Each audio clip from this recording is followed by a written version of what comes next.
The cranes stopped moving at the port of Los Angeles at 11:47 in the morning on a Tuesday in April. Not all of them at once. Not in a dramatic shutdown that would trigger immediate alarms. One crane operator finished unloading a container ship from Singapore, climbed down from the cab, and walked to the parking lot. Then another. Then another. By 2:15 in the afternoon, 17 of the port's 22 operational cranes sat empty. The containers stacked on the docks remained where they were. The ships waiting offshore stayed anchored, and the trucks lined up at the gates idled with nowhere to go. This was not a strike. The union had not called a work stoppage. This was not a technical failure. The equipment functioned perfectly. This was something Washington had never planned for and had no protocol to address. This was a quiet, coordinated withdrawal of labor that spread across 6 major ports in 72 hours, and it took the federal government 6 days to publicly acknowledge what was actually happening. The trigger was a single executive order signed by President Donald Trump on April 9th.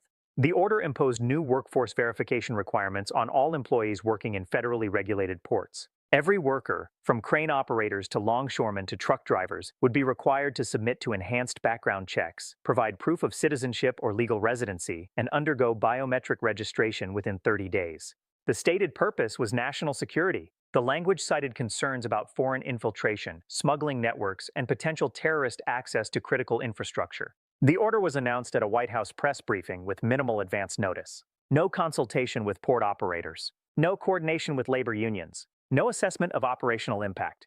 Just a directive that went into effect immediately and carried penalties severe enough to force compliance. Any port operator found employing a worker who had not completed the verification process within 30 days would face fines of $50,000 per worker per day. The math was simple and devastating. A port employing 3,000 workers who failed to complete verification would face penalties of $150 million daily. But the verification process itself was the poison.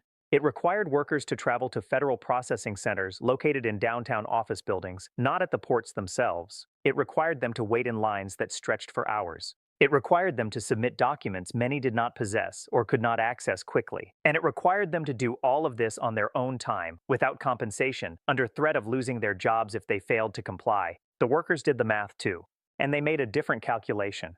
Within 48 hours of the order going into effect, longshoremen at the Port of Los Angeles began calling in sick. Not in organized waves, not in numbers large enough to trigger a formal strike declaration. Just steady attrition. 5% on Tuesday, 8% on Wednesday, 12% on Thursday. By Friday, the port was operating at 63% capacity. Managers scrambled to fill shifts. Overtime was offered. Temporary workers were hired, but the numbers kept dropping. And then the Port of Long Beach followed the same pattern. Then Oakland. Then Seattle, then Savannah, then Newark. The slowdown was not announced. It was not negotiated. It was simply executed. Workers who had spent decades operating cranes, loading trucks, and managing the flow of goods through the largest ports in the country looked at the new requirements, looked at the penalties for non-compliance, and quietly decided the job was no longer worth the harassment. They did not protest. They did not march. They did not issue statements. They just stopped showing up. By April 15th, 6 days after the executive order, the 6 largest container ports in the United States were operating at an average of 41% capacity. That means 59% of the container traffic that normally flows through those ports was stalled. Ships sat anchored offshore waiting for berths that would not open. Containers sat on docks waiting for trucks that were not coming. And the supply chain that delivers 73% of the consumer goods sold in the United States began to seize. The scale is difficult to grasp until you see it in context. The Port of Los Angeles and the Port of Long Beach together handle 40% of all containerized imports entering the United States. 9.5 million 20-foot equivalent units annually. That is clothing, electronics, furniture, auto parts, medical supplies, toys, appliances, and industrial components. When those 2 ports slow to 40% capacity, the effect is not localized. It is national. Retailers noticed first. Target, Walmart, Home Depot, and Best Buy all rely on just-in-time inventory systems that assume steady port throughput. When throughput drops by 60%, shelves do not empty immediately, but restocking slows. Backroom inventory depletes. And within 2 weeks, customers start noticing that the product they wanted is listed as out of stock online and unavailable in stores. Auto manufacturers notice second. A single car contains components sourced from an average of 16 countries. If even one critical component is delayed, the entire production line stops. Ford's Kentucky truck plant suspended operations for 3 days in late April because a shipment of electronic control modules from Taiwan was stuck in a container at the Port of Long Beach. General Motors' Lansing Grand River Assembly Plant cut shifts for a week because steering column components from Japan were delayed at Oakland. The cumulative impact: 12,800 vehicles that were supposed to roll off assembly lines in April did not get built, and 12,800 potential sales evaporated. The pharmaceutical industry noticed third. Active pharmaceutical ingredients for generic drugs, the kind that fill 90% of prescriptions in American pharmacies, are manufactured primarily in India and China. Those ingredients arrive by container ship. When ports slow, the flow of ingredients slows. And when the flow of ingredients slows, drug manufacturers delay production runs. The Food and Drug Administration reported shortages of 17 essential medications by the last week of April, including antibiotics, blood pressure medications, and diabetes treatments. Not because of a manufacturing problem, not because of a safety recall, because the raw materials were sitting in containers that could not be unloaded. And still, Washington said nothing. The White House press office issued no statements. The Department of Homeland Security, which had authored the executive order, did not hold a briefing. The Department of Transportation, which oversees port infrastructure, offered no public comment. For 6 days, as the largest supply chain disruption since the COVID-19 pandemic unfolded in real time, the federal government maintained complete silence. Miguel Torres is a 41-year-old crane operator at the Port of Los Angeles. He has worked at the port for 17 years. He drives a Toyota Camry with 192,000 miles on it. He stops at the same taco truck on his way home every Thursday. He has 2 sons in high school and a daughter who just started community college. He earns $73,000 a year, enough to cover rent, car payments, and groceries, with a little left over for savings. When the executive order was announced, Miguel read it twice. Then he looked at the nearest federal processing center, located in downtown Los Angeles, 31 miles from his home in Long Beach. The center was open Monday through Friday, 8 in the morning to 4 in the afternoon, the same hours he worked. To comply with the order, he would need to take a day off, drive to downtown Los Angeles, pay for parking, wait in line for an unknown number of hours, submit documents he would need to request from his employer and possibly from the state, and undergo biometric scanning. All unpaid, all on his own time, all under threat of losing his job if he failed to complete the process within 30 days. Miguel did the math. One day off cost him $292 in lost wages. Parking in downtown Los Angeles cost $35.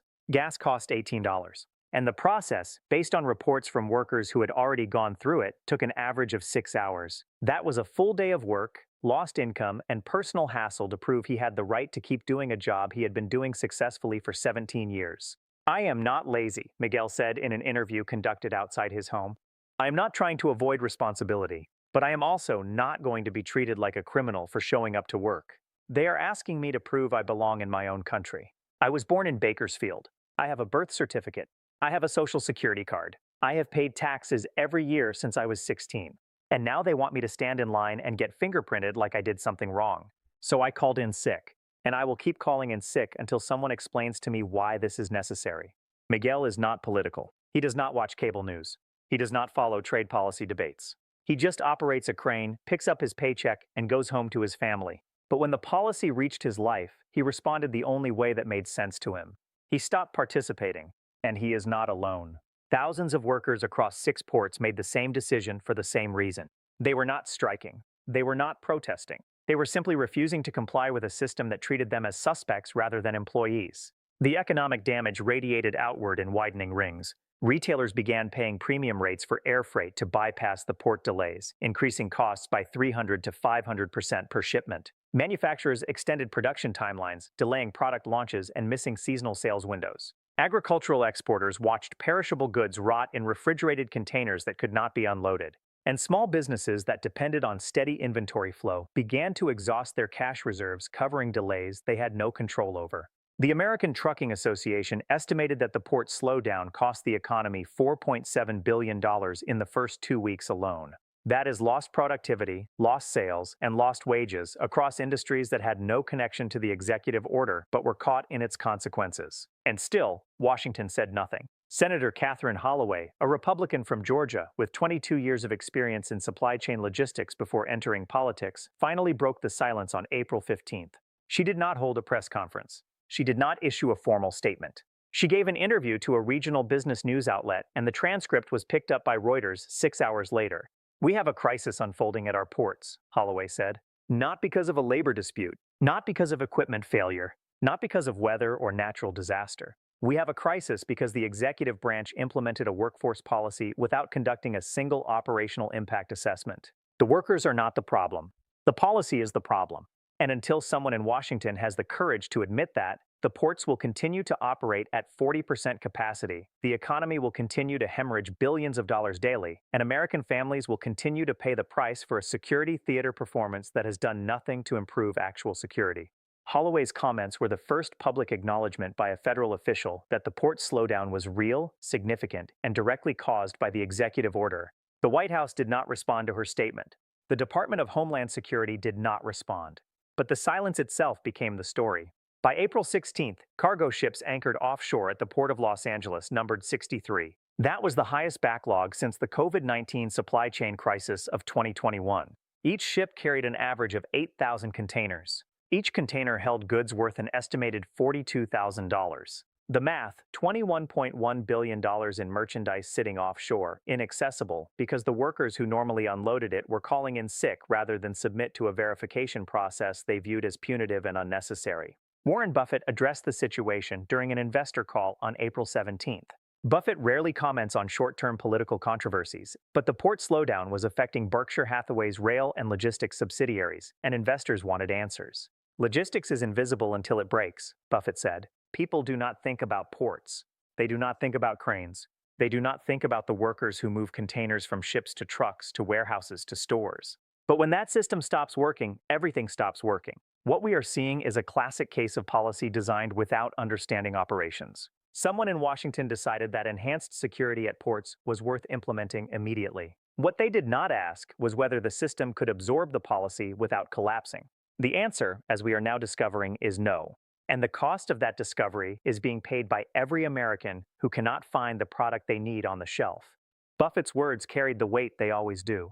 He was not making a political argument. He was making an operational one. And when Warren Buffett says a system is broken, markets listen. The signature phrase came not from a politician, not from a labor leader, not from a federal official. It came from a handwritten sign zip-tied to the fence outside the port of Long Beach on April 18th. The sign was photographed by a truck driver waiting in the backed-up queue and posted to social media. Within 12 hours, it had been shared 41,000 times. We move America. You made us prove we're American. America stopped moving. 18 words. No ambiguity. No room for misinterpretation. The workers were not refusing to work. They were refusing to be treated as threats to the country they had been serving their entire careers. And in refusing, they revealed just how fragile the system actually was. The phrase spread across the logistics industry, the labor movement, and the business community. It appeared on banners, bumper stickers, and protest signs. It was quoted in congressional hearings that finally began 6 days after the slowdown started. And it became the shorthand for a lesson that Washington should have learned decades ago, but somehow keeps forgetting. Infrastructure is not steel and concrete. Infrastructure is people. The ports do not run because cranes exist. They run because people operate the cranes. And when you treat those people as suspects, when you demand they prove their right to exist in their own country, when you impose bureaucratic requirements with no operational consideration and no respect for their time or dignity, they do not revolt. They just leave. Trump tried to secure the ports. Instead, he emptied them.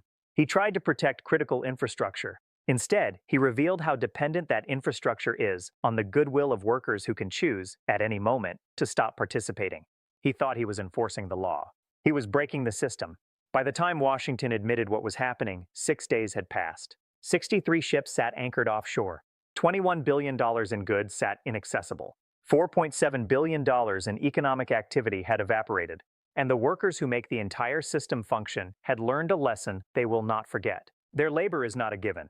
It is a choice. And when the government treats them as criminals, they can choose differently. We move America. You made us prove we're American. America stopped moving. That phrase will be studied in logistics courses, quoted in labor history books, and remembered as the moment when the invisible workers who make modern life possible became visible by their absence. Because it turns out that when you demand people prove they belong, some of them decide the place they are being asked to prove themselves to is not worth belonging to anymore. Please hit the bell icon and subscribe my channel for daily updates.